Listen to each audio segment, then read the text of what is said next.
My name is Amy, and I lead the Climate Safe Retirement Funds work at Stand.earth. And today's session is designed for HR leaders, people and culture teams, nonprofit staff, and any internal advocates.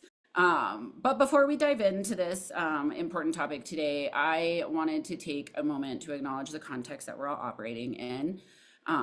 Many of us are watching state sanctioned violence, deepening injustice, and political instability, particularly here in the US, unfold in real time. At the same time, the economic outlook feels uncertain for a lot of people. There's layoffs and budget freezes and rising costs and real anxiety about the future. So if you're arriving today carrying concern, fatigue, or a sense of unease, please know that you're not alone and you're not wrong. We're here today because retirement security matters a lot in moments like this. Our retirement plans are deferred wages. They're about dignity, stability, and care for the people who make our organizations run. Protecting our staff's futures is a side issue when times are hard. It's core to responsible leadership. So this session is not going to sugarcoat the challenges, but it is grounded in something real and very hopeful that there are concrete steps that HR teams and internal advocates can take to reduce risk, protect workers, and act with integrity, even in uncertain times. And that's the spirit that we're bringing here today. A few quick housekeeping notes. This session is being recorded. If you need captions, they are enabled, so please go ahead and turn those on. And drop questions into the Q&A box, which is down at the bottom of your screen at any point, and we'll get to as many as we can near the end. You can also drop questions, thoughts, or comments into the chat, and we will answer them for you towards the end if we can, and if we can't, we will follow up. I just want to start this with a simple grounding idea of what I just said. Retirement funds are deferred wages. They represent years of labor and long-term security people are counting on. And yet many of our 401ks and 403b plans are still heavily invested in fossil fuels. Industries that are creating volatile conditions for frontline communities exposed to climate risk and out of step where the economy is heading. So what's important for today is that HR teams and internal advocates have so much more power than they're often told. And this session is about making that power visible, usable, and realistic. And we really appreciate you being here with us today. And to start us off, we're gonna have a quick conversation and listen to what it actually looks like inside an organization. I'm really happy to bring my very good friend Kayla, who works for people and culture at Stand.earth and helped us navigate our own process of examining and shifting our retirement plan. She's gonna talk about what came up internally, what was easier than expected, what was harder, what she wishes people had known going in. And then, of course, if you have questions for Kayla, please, a Q&A or chat, and we will try to get to those. Kayla, I'm going to hand it over to you. Thank you so much, Amy. I'm so happy to be here today. I love this topic. It's so important, as you said. So I'm just going to talk about how we divested our 401k account at Stand. Why did we decide to examine our retirement plan? Well, we're an organization working in the movement toward climate solutions and a just transition away from fossil fuels. So a 401k plan that was heavily invested in fossil fuels wasn't in line with our mission. It wasn't what our staff wanted, and it has shown to be a bad investment. So how this unfolded for us was initially before I was involved in the operations and HR side of our organization, we moved our 401k plan out of Paychex, where it was originally set up, and into Vanguard. That was a long process, moving record keepers. And during that undertaking, we got advisors for the first time. And we added some funds to our lineup that scored well on fossil-free funds, that website that's run by As You Sow. But then a few years later, we started a climate finance campaign at Stand. And we wanted to improve our lineup and have more and better funds for staff. We tried to work with the advisors that we had. It seemed like we were always hitting roadblocks. The funds available weren't quite meeting our needs. We wanted fossil-free funds that had low expense ratios. I really wanted to find a quality target date fund that wasn't invested in fossil fuels that we could use as our default investment. Our staff didn't want to invest in fossil fuels, but they also didn't want to spend the time to become investment experts. I wanted to make it easy for them to have a diversified portfolio with the appropriate mix of stocks and bonds for their age and when they were going to retire, and to not be investing in the very thing that they were fighting against, fossil fuels and climate change. So Amy introduced me to Breen and Carbon Collective, and after talking with them, I recommended to our leadership team and to our board that we switch advisors, that we work with Carbon Collective and work with them as our fiduciary so that they are making these decisions with us, with the best interest of our staff at heart. So we switched over and finally we had a target date option that I was looking for that we could use for our default investment. We had other great low expense ratio options like the Sphere 500 fossil-free index. And they provide a thoughtful approach to creating a lineup that has options for each category like passive, ESG, and climate. And then something that I think is really important also that we now have in working with Carbon Collective is the educational sessions for staff. So staff have the opportunity to ask questions and they understand what the different options are, and so when they are choosing their investments that they understand. And then also, as our fiduciary, Carbon Collective evaluates and updates our funds annually. Taking that off of my plate as a plan administrator. So, questions and concerns that came up. I think the biggest question that pops up in this process is ERISA compliance, and it seems like this scary thing that that involves the Department of Labor. And so making sure that decisions are prudent and being made for the benefit of staff. So the board and leadership team, they want to make sure that we aren't opening up ourselves up to risk of an ERISA claim. And that really is addressed in a pretty easy way, having Carbon Collective be our fiduciary, knowing that they're following proper ERISA process, they're tracking why decisions are being made about funds, and like I said, just taking that off my plate, which I really appreciate. So what was easier than expected? Moving advisors to Carbon Collective has been easier than expected, especially since they're so proactive with staff education and those ERISA processes. What was harder than expected, moving record keepers was a hard and long process. It just involves some time and resources. So that was the earlier process that we did because we didn't want to be with that record keeper initially. And advice that I have for HR team starting this journey. I would say don't be intimidated or afraid to start this process. The world of investment purposefully seems complex, and there are great resources available and a lot of helpful folks, like the folks here on this call, that are available to answer questions. That's it for me.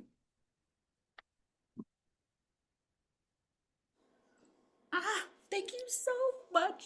I can't tell you how excited I was when this really started to happen at Stand, and it got to where you know that your retirement is invested where you want it. And I am so grateful to Kayla for the incredible amount of hard work and all the meetings and Big shout out to Westy. If you're watching, we love you, for also helping us spearhead that. And now it feels good to do my job, and it feels good to be at Stand and say my NGO takes care of my retirement and it's invested in my values. And so I just wanted to celebrate Kayla and say thank you for doing that, and to Breen and to Carbon Collective for being so incredible and helping us through that process and getting us to the place that we needed to be.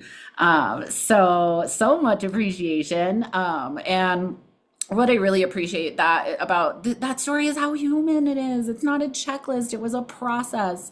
And that's real. And I want folks to hear that. So thank you. So next, I'm really excited to bring in Breen Murphy, who's a co-founder of Carbon Collective, as you already know.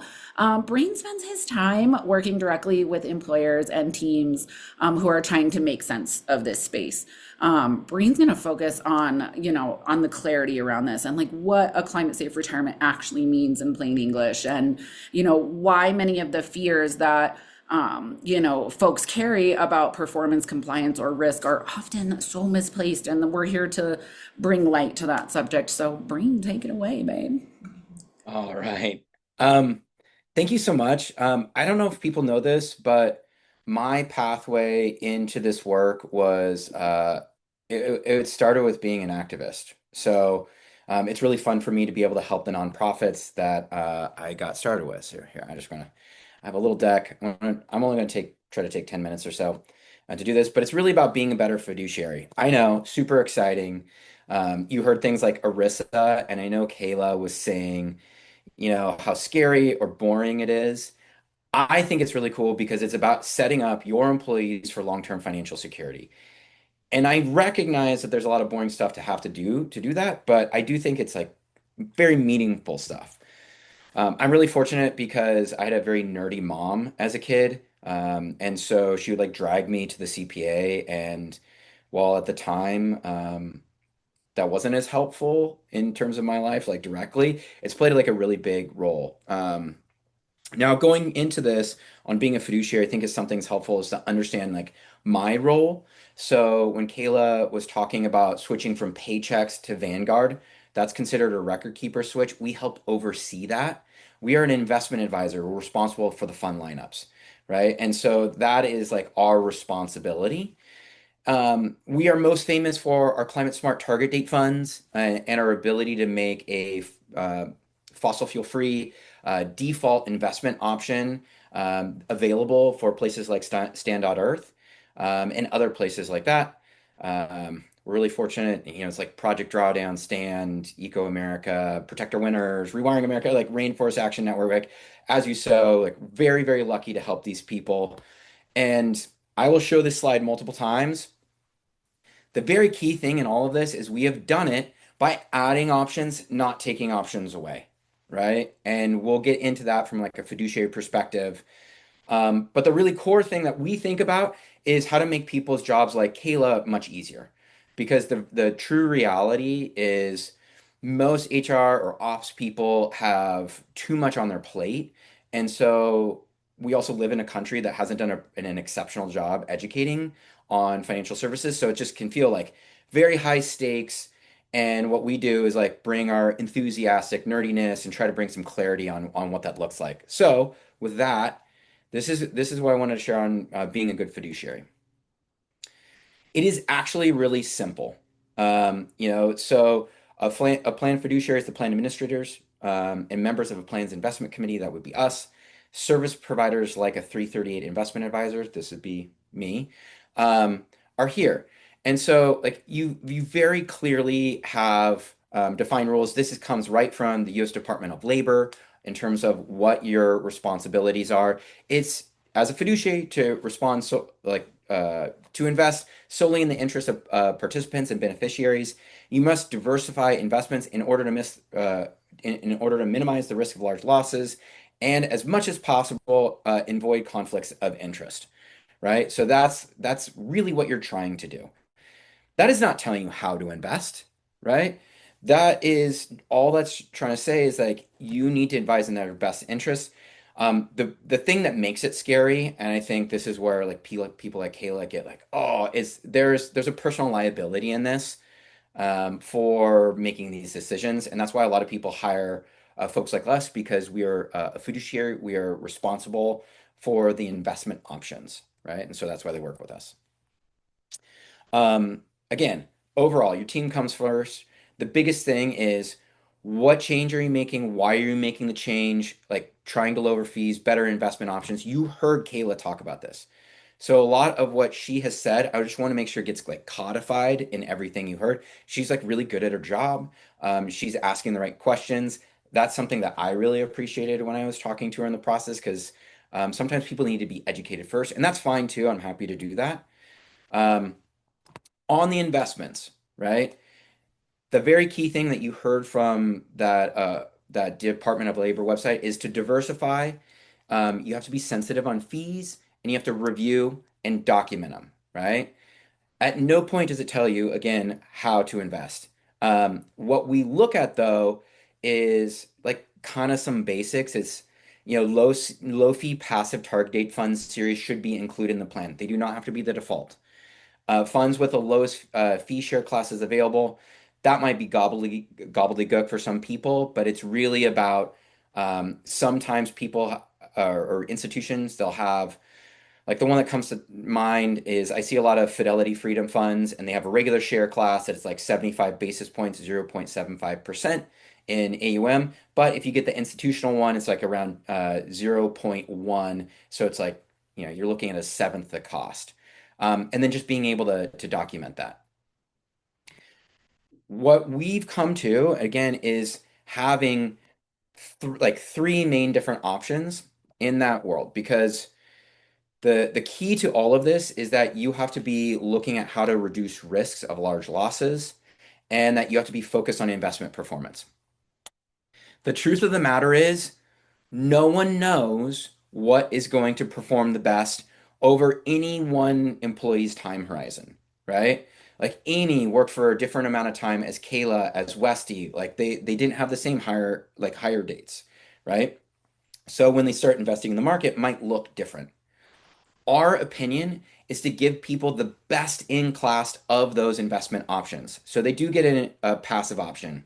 Um, in our target date funds, we do not use Vanguard for target dates because they slightly underperform the Nuveen Lifestyle Index. That's the same investment philosophy. The Nuveen ones just perform a little bit better, right? And this is like how we really try to focus on elevating the fiduciary responsibility of every single plan. We're not looking for just good enough, we're looking for the best. And so when we add climate, we're trying to make sure that this investment philosophy is really going to match up to what is available. You'll also hear from Alex Wright Gladstein on the call. You can see she is in our climate investment philosophy in the Sphere 500 Climate Fund in the U.S. large cap. So it's like, but it's about giving those options there. Again, in all of this, so much is around reviewing and documenting. It's just in compliance, in ERISA, it's just doing what you say you're going to do. And so this is why a lot of people retain us to come on. We're going to come in, we're going to review your fund lineups, we're going to like make an explanation for why the funds should change, and so that gives like a much better grounding. And at the same time, like I want to talk about a little bit of some case law that has just come out because we've had some people talk about it, and this is going deeper and deeper. If this is too deep, you can like check out if you want to hear some like kind of you know fun stuff. All right, so this is one case. This one case comes from about 5 years ago. It was a large hospital that had actively managed target date funds as their default. They underperformed the passive options, but the judge says you cannot compare these apple because they're apples and oranges because they're just different investment philosophies. Again, remember, the law is not telling you which investment philosophy you have to use. And this has been our grounding for saying it is good to have multiple investment philosophies available. You just have to focus and have an argument in your plan documents that is around performance, that is not around ethics. right? And so as much as when I come, we get people that might chime in, like an Amy Gray, right? Might talk about how excited she is to have investments that match her values. When we come in and document these things, we do not document values. We document like what do these employees want, right? Because we are advising in their best interest and we are providing options that they might like. So, in terms of what companies should be worried about, this is like a more recent suit. This is Lockheed Martin was sued for in-house management of 401(k) and they had underperforming target date funds. This is when you can get sued, right? What I'd say on that, just to add a little bit more color to it, it usually has to be a gigantic company that has been doing this, making this mistake for long enough that the amount of differential is worth an attorney to litigate and be able to make a good amount of money from. So it is very uncommon in smaller plans. And then lastly, look, this is just very much proving how nerdy we are. The American Airlines case is the most recent one that probably got the most attention. It was a pilot at American Airlines that was suing American Airlines for breach of fiduciary responsibility because they used BlackRock's target date funds. And this was back when Larry Fink was like woke, right? And he has since done a significant amount of backtracking. But at the time, this was something about like how they were voting. Um, a very key component in this is not the ESG part, but it is the relationship of American Airlines to BlackRock.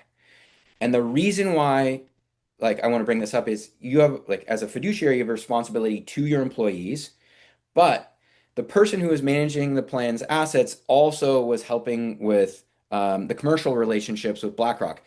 They have a 5% stake in American Airlines, and they had hundreds of $1 millions of loans to American Airlines. This was like back to get them through, COVID. Um, Now, key in this is they were found in breach of loyalty, which is not prudence, which is not the normal one where you can measure how much was lost from the decision. They were found to have done their part on prudence, on the investment performance. So basically what happened is they looked at the voting record of BlackRock and said that that was disloyal to the employee who was dependent upon fossil fuels and their use to continue to be employed, and so there was breach of loyalty. The penalty for that was $0. There was no penalty. Like, I don't, how do you quantify that? Um, and so this is something that I want to make sure people understand. There's like yes, it came out, yes, it made news, but when you look at loyalty and you see what was, it's like, okay, what does this mean? And there's actually like a kind of an interesting thought experiment, and I don't know this, I'm not a lawyer, but like in the same vein, if you have this precedent set up that is around loyalty, what happens if you're a solar company and you're forcing them to invest in fossil fuel investments? What happens if you're an environmental nonprofit and you're forcing your people to invest in fossil fuels? So this is not something that has been tried, but the logic that is set up, you can see is kind of odd and very unique to that circumstance of how much BlackRock owned of American Airlines, how much they lent, how much they were placing the relationship on that, and how much this was about voting rights and loyalty to the individuals. I think this is a stretch ruling, I'll be honest, but I wanted to give you that. But again, your job is simple, is to provide options solely in the interest of participants and beneficiaries. Mitigate the risk of large losses and try as best you can to avoid conflicts of interest. This is not actually that hard. So just to remind you, our approach is to just remind people we do not know which of these philosophies will perform best over the coming decades. Because as far as we've been tracking, there's so many windows where one outperforms the other. For example, right now you're seeing the market go down the last couple days, and climate solutions are doing really well because there's so much energy demand that so much of it is attached to electricity. So it's been doing well, but that might change, that might flip, and so what it comes down to then is saying, hey, as the fiduciary, we're going to come, we're going to talk to you about your options, but what we're trying to do is give you the best options possible across these different investment philosophies. And as the organization, you might be able to choose the target date fund that best aligns with the majority of your employees, and you would still like be able to give them options. So that's what I got. I'm happy to answer questions anytime, but I will stop sharing and give it back to everybody else. Thank you so much. Am watching some awesome questions come in. And we're gonna get to them. I just want to remind folks that we are seeing your questions and we are pulling questions and we will get to the Q&A at the end. So I see them. Really that like thank you, Breen, so much. And so to me, like I'm thinking, so now that we've talked about why this makes sense and why you all have you as professionals have permission to act. um my next question when I hear something like this, I'm usually like, okay, but how does this actually happen? And I am very pleased to bring a very, very good friend of mine, Alex Wright Gladstein, founder of Sphere, to come in and talk to us. Alex works directly with institutions, navigating providers, consultants, leadership hesitation, all the real world friction that shows up once interest turns into real action. Alex is your woman. And Alex is going to walk us through like how this plays out in practice, how it works for Sphere, how did this work happen, including where things often get stuck and how folks can advocate towards moving things forward. So Alex, over to you. Thank you, Amy. Let me share my screen as well. I have a few slides I'll run through. So I'm Alex Wright Gladstein, and I'm the founder and CEO of Sphere. And at Sphere, we are on a mission to make it easy for everyone to get a climate-friendly option in their retirement plan. So our job is to make it as easy as possible for HR people, benefits people, or employees who just want this to get at least a climate-friendly option added to a 401k plan. So I'll give you an overview of how we do that, but I'm going to start just by giving a quick overview of what our product is. So we are not financial advisors. We are not 401k providers. We fill kind of a different part of the ecosystem than Carbon Collective. And I think complementary is, as Breen already mentioned, we work together. What we offer is so far, we have one mutual fund that was designed to be easy to add to any existing 401k plan so that you don't have to switch 401k providers to be able to offer a climate-friendly option to your employees. So that fund is called the Sphere 500 Climate Fund. It invests in the top 500 US companies by market cap, and it excludes the fossil fuel companies from that list. It also excludes lead contributors to deforestation, private prison operators, tobacco companies, and weapons manufacturers and civilian firearms companies. And we take all of those lists of what companies to exclude from the nonprofit As You Sow, which runs that website, fossilfreefunds.org. So if they call it a fossil fuel company, we exclude it from our list of companies that we invest in. And for the companies that we do invest in, which is about 400 of that top 500 list, we vote our shares to encourage them to do better on climate. Every time there's a shareholder proposal having to do with climate change, we're going to be voting in favor of those proposals. And the way that this checks the boxes for what 401k fiduciaries typically look for is in a few ways. One is just that it's priced similarly to any US large cap fund. So Breen was talking about how in 401ks, fiduciaries have to compare funds to other funds in the same category. So this is US large cap. Other US large cap funds tend to be very affordable. And so we're priced kind of in line with that category at 7 basis points, which is 0.07%. Another way that we're designed to check the boxes is that we're 99% correlated to the S&P 500. So the risk return profile you can expect from this fund is extremely similar to an S&P 500 index fund. And then the third thing is just that we're broadly available. So over the past 4 years, we've worked really hard to make this fund available across all major 401k platforms, whether it's Fidelity or Schwab or Vanguard or Voya or Empower, et cetera. We're on them all. So it can just be a light lift to get this added to any specific 401k or 403b plan. Okay, so that's the high level, but let me back up a little bit and tell you about myself and why I started Sphere and why this matters so much to me. Like Breen, I started out as an activist. I was actually a student on my campus campaigning to divest our endowment back when I went to MIT.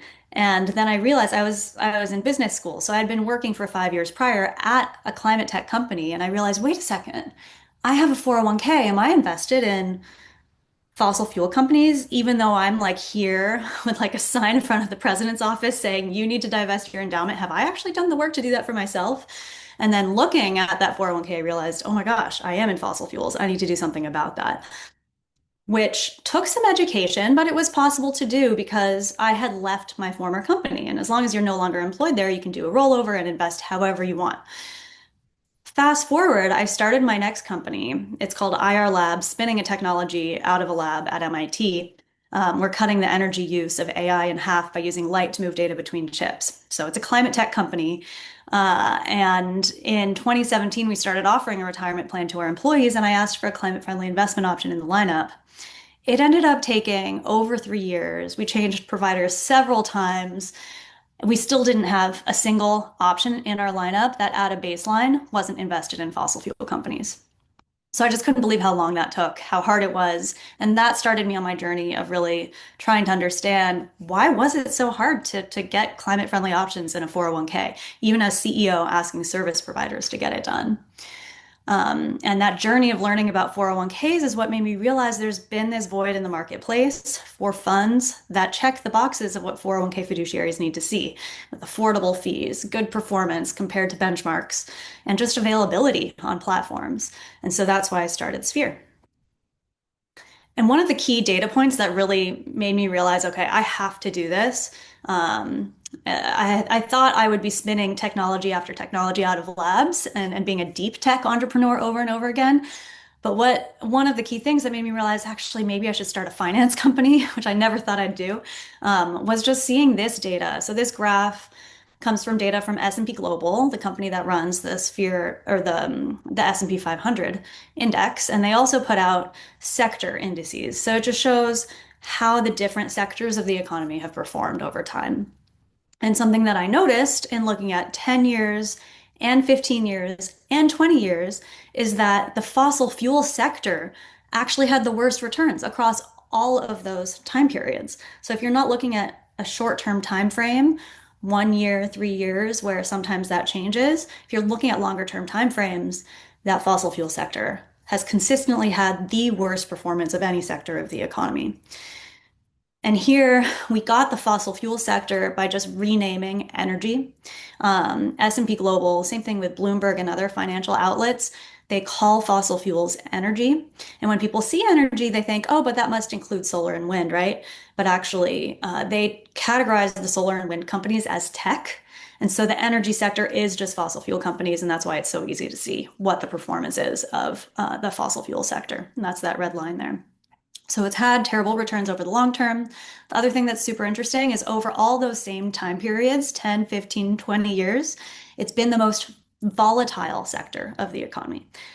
The 20-year period even includes the 2008 financial crisis. And that's where you would think real estate or finance might be super volatile, but somehow energy, i.e. fossil fuels, is even more volatile than those sectors, even when you include the 2008 financial crisis. So it's pretty incredible how volatile and low performing it is. It kind of raises the question of why does anyone invest in this sector?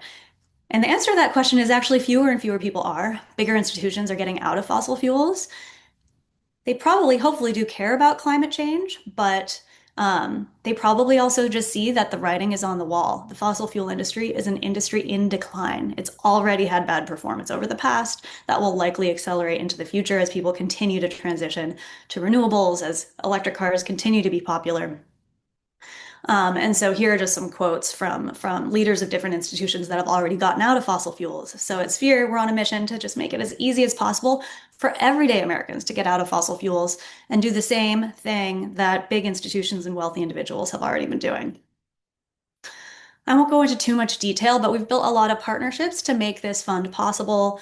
We work with Reflection Asset Management, which has decades of experience in running climate-friendly investment strategies. The custodian for the fund is US Bank, et cetera, et cetera. But essentially, we start with that top 500 list and we whittle it down to 400 or so. As far as voting goes, we also partner with that same nonprofit, As You Sow, where we get the exclusions list. And they have a service called As You Vote. So they're the ones advising us on how to vote our shares. And something that's really interesting that we've noticed is if you're not investing in fossil fuel companies, it turns out that voting to get companies to do better on climate also has aligned with voting for companies to set themselves up for long-term financial success. And that's actually been really important because as fiduciaries on 401k plans, you have a responsibility to vote in a way that sets up these investments that your employees are making for long-term financial success. You don't want to be voting on a shareholder proposal to make the company do badly financially. As a fiduciary, you're not allowed to do that. When you're investing in fossil fuel companies, you have a conflict of interest if you're trying to get them to do better on climate. Because doing better on climate for a fossil fuel company means doing less of their core line of business. Key conflict of interest there.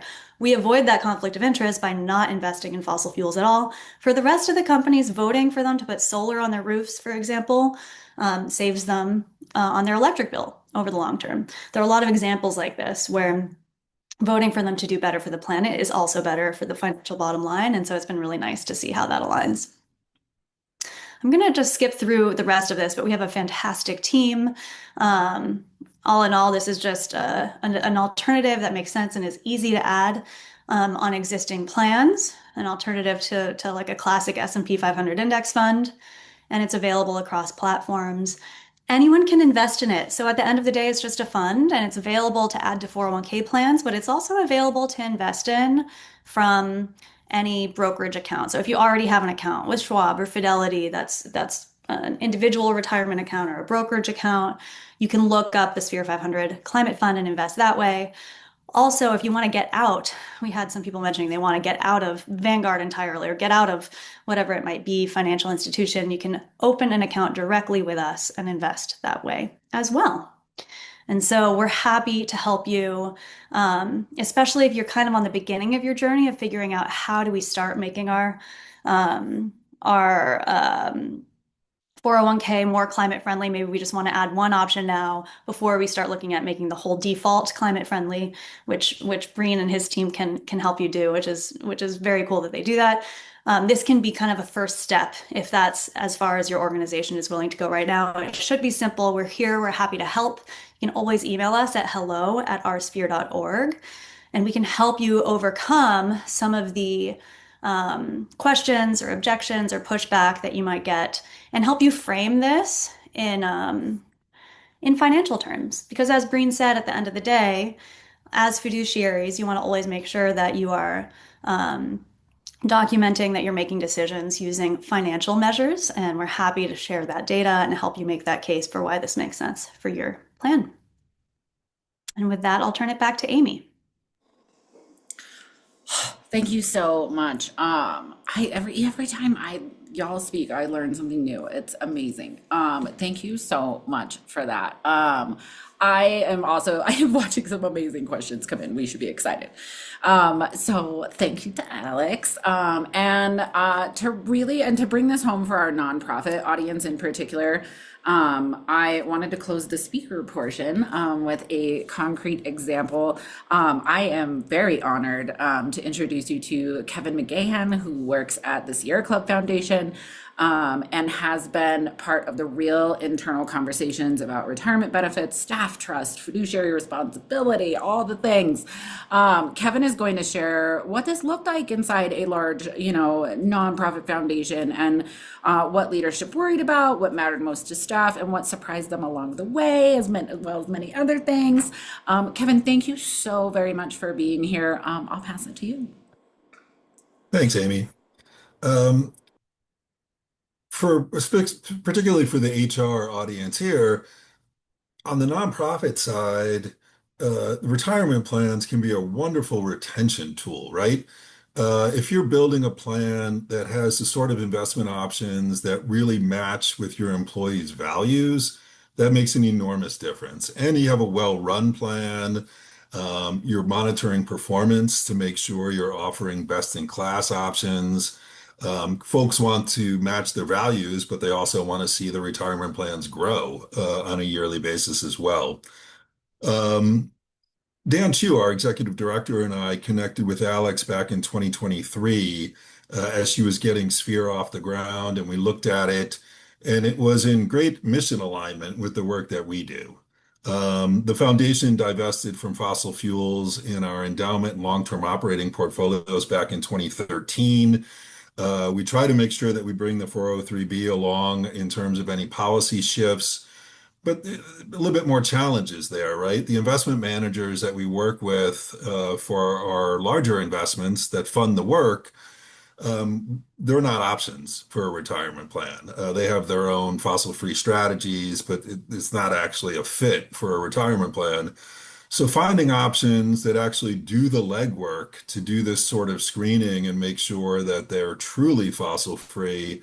There's more of those coming to market now, and hopefully that will continue to increase. But Sphere was perfectly aligned with what we're trying to do there. We've talked a little bit about fiduciary duty. One aspect there that had to cause us to pause for a little bit is, as I said earlier, the fund was just getting off the ground. We spoke with our advisor on the 403B about bringing it on, and they pushed back in terms of wanting to see a little bit more of a track record. So we were on pause until 2025. We reconnected with Alex that past summer. Um, Things had fallen into place to have the 3-year track record. Performance had exceeded benchmark, looked really good. A couple of other aspects with the fund, though, that really attracted us. We've got a Shifting Trillions initiative where we're literally trying to do that, shifting trillions of dollars from an extractive economy to a sustainable one going forward. So we're really big fans of the fact that Sphere votes their shares in the fund for climate action. You're not always going to get that sort of thing when you look at options in your 403B or 401k plan. So that was super attractive to us. Another big factor that came in is the fact that the fees are incredibly low. Looking at 7 basis points there makes it very attractive for folks over on that side of things. Our advisor also took a look. They ran them through their business risk rating system. They call it their ESG rating system. I've started calling ESG business risk. ESG's kind of become demonized as an acronym, but you're going to find very few people who can push back that you shouldn't be assessing business risk when you make investment decisions. So we've got folks on board. It's brand new. It took about 30 days after we signed off on the paperwork for it to get up on the platform so people could actually begin selecting it. Um, but other than that, it was pretty straightforward. Credit Alex for her persistence in making sure that this was on our radar as an option for us to do. As I said, once the track record was in place, it was very easy for us in terms of mission alignment. But I would encourage any nonprofits, even if this isn't a perfect fit for the mission that you're doing, to consider options like this because this shift towards sustainable investing is important no matter what your mission is. If we want a future ahead, this has to be something that you factor in when you make these sort of investment decisions. So that's something I would really ask you to weigh as you go forward. I had other things I want to touch on, but I really want to make sure that we allow enough time for Q&A. So I'm going to go ahead and pause there and turn it back over to Amy. Okay, that was quick. You could have thought I was totally engaged. That was. I'm really excited about some of these questions though, so we will get to the Q&A. Thank you so much, Kevin. It's really important to hear how other folks have done these things and what that looks like.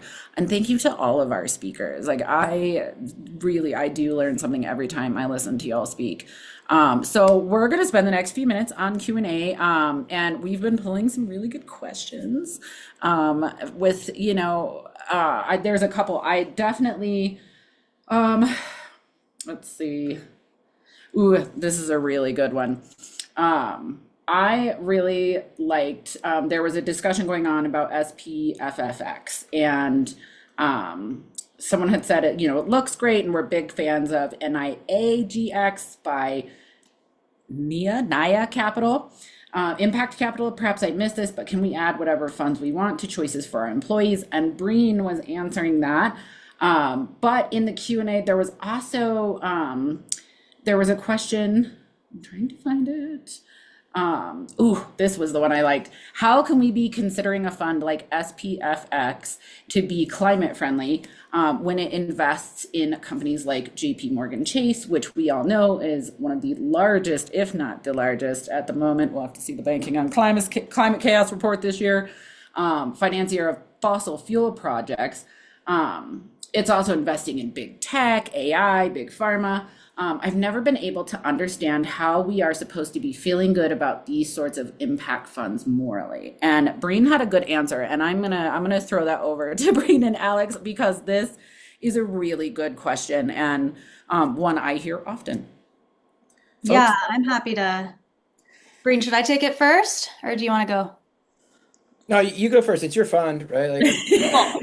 I I can was give more just color for people in a larger perspective, but you go.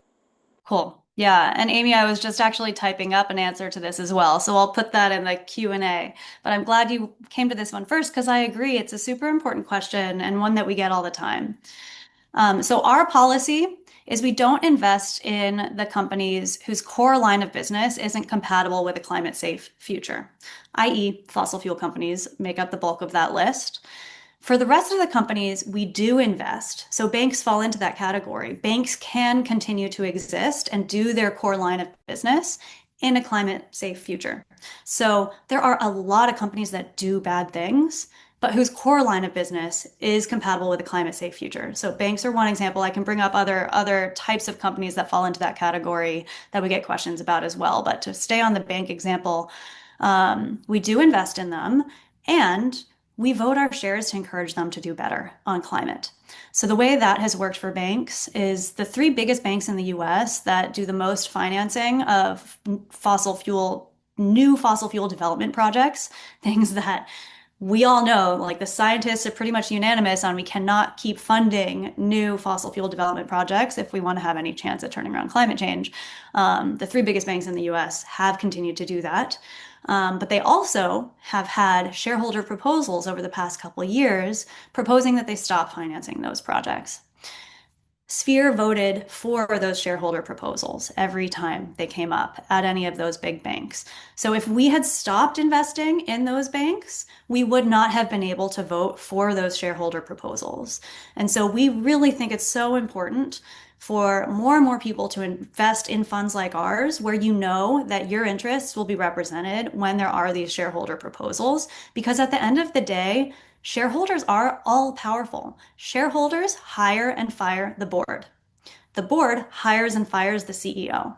And when we invest in 401k plans, we're investing in these diversified portfolios that are invested in a lot of the biggest companies in the world. So we have the power to change how those huge companies behave.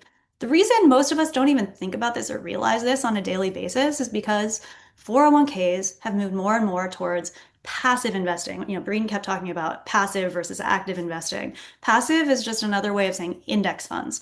Index funds have become super popular in 401ks, and that's because they have low fees. And there are all these lawsuits around excessive fees. So employers, fiduciaries move towards index funds. And index funds, to save on costs, have generally had a rule where they just always vote with management. And so what that has meant is that the big index funds that are how we all tend to invest in 401ks vote against climate change related shareholder proposals 98% of the time. They're auto voting our shares to prevent climate progress at the biggest companies in the world. And we don't even realize it's happening because they never ask our opinion, right? Like no one's calling us up from Vanguard being like, hey, how do you think we should vote on this thing, right? And there are hundreds of votes across the hundreds of companies. There are thousands of votes across the hundreds of companies we're all invested in. And so it has a huge impact. We don't even realize it's happening. And so it's fear. We're changing that equation. We have the first index fund that's affordable, low fees, but votes the right way. So you can auto vote your shares in the right way. And as we grow our assets under management, we'll be able to start to really throw our weight around and have a real impact on how companies behave. Yeah. I might give just like a little bit more color, and there like at first I thought it was going to be broader, but I think it's going to be more specific to the point of Alex talking about, investing in a world that their business model can still exist in a world in which we decarbonized. And that is something that people can come to like different conclusions on, right? When you do that. So it's like, yeah, banking, we need that, so, and this is the hardest thing when you get into investment philosophy. So when we were building out our target date funds, we did cut those out.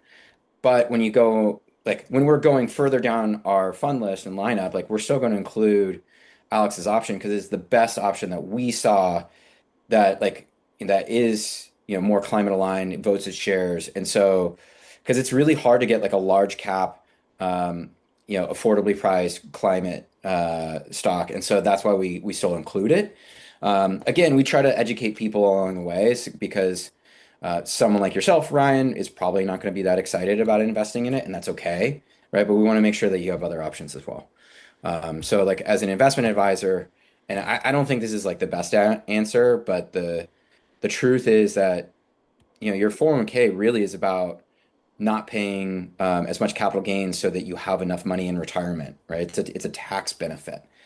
You can invest in a bunch of different ways outside um, outside of that, but as a result, the liability goes on the plan sponsor, and the plan sponsor goes like, I don't want them to have access to investments that are crazy or too expensive or whatever. So there's this kind of paternalistic playground set up for most employers that can be really constraining. And so, yeah, but like, I'm glad you brought it up. Me too. Me. There was another one that I wanted to address, Amy. If yeah, Yeah. okay. So the one I wanted to address is the anonymous attendee one. No, like, and the reason being is there are all these like weird hidden things that allow for what you're able to do, right? And so like there are places where her fund is not going to be accessible to you if you're not on the right record keeper. Same with us. Like if you don't have a right record keeper, it might not be accessible, right? And so when you're looking at what are the record keepers that are available, and this is going to be like Kayla mentioned Vanguard. Vanguard has multiple roles. They're the record keeper, like the software you log into, and they're also the funds, like they can be the funds in the lineup. And so there's like multiple roles that Vanguard plays. But when you're looking at a record keeper, one of the keys that I think about is looking for open fund architecture. And a lot of times there'll be places that have a threshold for you of when you can even get access to it. So it's like Empower is a really common 401k record keeper, and you need to have like $1 million at your employer before you can get access to open fund architecture. And for some people, you're like, but I only have like 300,000. Do you want to wait? Whereas a Vestwell is going to have open fund architecture for you at that area. And so this is where like the record keeper you choose has like a hidden, very like big influence on what you're able to get access to. So that's why I wanted to highlight that one. It is probably the most arduous in terms of work, because if you're already on a system like Vanguard, like you can add the fund, add an advisor. Like, I mean, Kayla, the decision was probably much more arduous than actually hiring us. Like once you sign the documents, like we do a change of funds, and it's like, it takes a couple hours to set up the meeting. It's like very easy, right? But the record keeper probably takes 4 months to do because there's a 90-day window of when you can transfer funds. There's a blackout period. You have to do like a bunch of like review of your adoption agreement. It's the heaviest lift. It probably takes, you know, 20 to 30 hours if you're doing it unassisted. We try to make it so it's like around 10 for people that are working with us. But I just wanted to call that out because it's like the hidden thing that people don't talk about in all this process is what record keeper you have. So, end of my story. For context, as a new kind of emerging fund manager, the open fund architectures, what Breen was talking about is these are platforms like Matrix, Vestwell, where every single fund that exists will be available there. Yeah. And for us, when we launched our fund on day one, it took like maybe a month to get on Matrix and Vestwell and those other open fund architecture platforms. Fidelity, Schwab, those are not open architecture. They're kind of like at the opposite end of the spectrum. Fidelity, we needed to get $25 million in Fidelity advisor demand before they would give us the time of day or even start talking about putting a selling agreement in place. And so that took over 3 years to get on there. Now that our first fund is available on all these platforms, we've kind of succeeded across the spectrum. Follow-on funds that we launch in different asset classes will get added right away. So that is a nice thing. But just for context, that's why you're not going to find certain funds on certain record keepers, but you will find them on the open architecture ones. Yeah. And another wrinkle on that is there are a lot of PEOs that will have 401ks, and this is someone else's question down there. Um, and the thing that they will have is not just a record keeper relationship, but an advisor relationship. And so that advisor is going to be unlikely. So you might be logging into Empower and you might have more than $1 million in 401k assets, but that Empower plan might be tied to an advisor in what's called like a pooled employer plan. And so you might be writing to people and they're like, nope, can't do it. But you really can. You just need a different advisor. And the different advisor is much easier to change. But there's these like hidden things that people don't find that's going to prevent something like Alex's fund from being included, or like our options for being included, or like a whole, Kristen Hall's NIA options from being included. Like, so it's like you also have to kind of know, and this is where we're nerds, industry insiders. If you have questions, just like email me anytime. All right, Breen's flying through questions, and one I wanted to touch on just quickly before we pop to another question. Then we're gonna have to wrap up because we're getting about to time. But I just for folks who I saw Canada mentioned, and I just want to say that Canada doesn't have 401ks, friends. But the function Breen and Alex play still exists in that arena. It just shows up through pension advisors, responsible like investment consultants, and platform providers. So the leverage point is often more trustees, boards, unions, and advisors rather than like an HR department alone. Like, here we are in the US. But the role is very real, and I am happy to help point you to some of my favorite folks in Canada. Amy at Stand.earth, if you need to email me, I can help you with that. But I just wanted to touch on that real quickly. And then there was a really good one about were you able to do any comparisons of how the investments did? And I'm looking at Kevin and Kayla for this one. Where you started from, with what we had invested and where you are now, which is always one of my favorite questions because we analyze pension funds this way. And it's always they're commented it's always helpful to show positive results when trying to get orgs to switch. So what would y'all say to that? Yeah, well, we meet quarterly with our advisor to look at every single fund option, to look at not only performance, but also business risk factors as well. And once, as I mentioned, that Sphere had that 3-year track record, they compared very favorably, not only on performance, but also on the very low fees as well. So it made it a very simple choice, and we'll continue monitoring that going forward. Yeah, similar answer here that we, Carbon Collective as our advisors and fiduciary does this comparison. And we added into our education with staff so that everyone sort of understands like why these are our options and what's been performing best as staff are getting to make their choices. Mm-hmm.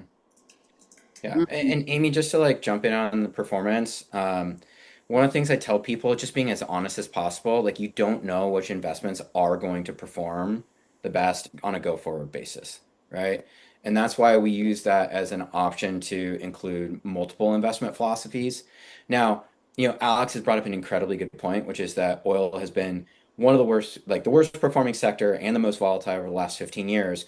But it still has like the last 6 months, it's done really well in the energy sector, right? In 2022, it's done really well, right? So there's still going to be these times where even things that are like on a larger time horizon poor investments could outperform in these near term. And so this has been the way in which we've grounded on making sure to our clients have passive options so that they protect their fiduciary responsibility. But we also see like the long-term horizons, especially when you're thinking of retirement, which might be 10, 20, 30, 40 years, right? It like when you start to take that broader scope, it's really unlikely that oil is going to be like a high performer. Excellent. Thank you so much. Okay, folks, we are 4 minutes over, so and that's typical of this crew. I'm actually proud of us that we made it through our agenda. But as we wrap up, I just want to name a simple through line from today that the work is about protecting deferred wages, reducing our long-term financial risk, and aligning our workplace benefits with the values that many of our organizations already have.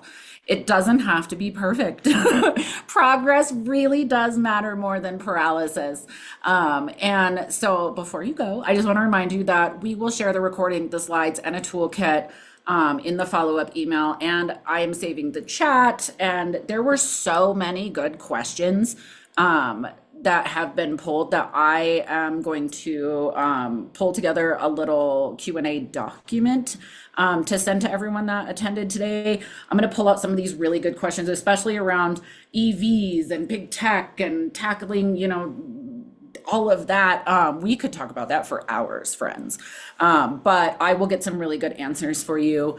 And I want to thank you all for being here and taking the time out of your day to speak on this webinar, to listen to this webinar, to learn about this with us. This is all of our passion. This is what we love, and this is what we do, and we are here for you. So we will reach out with contact information, and you can definitely hit up Alex and Brain for future help. And, just thank you for spending your time with us today at work. What you do to protect everyone's future retirement is very important. So thank you very much to our speakers and to our tech support and to everyone who attended today. We'll be sharing everything soon. Thanks. Bye, y'all. Thanks so much, Amy. Thanks all.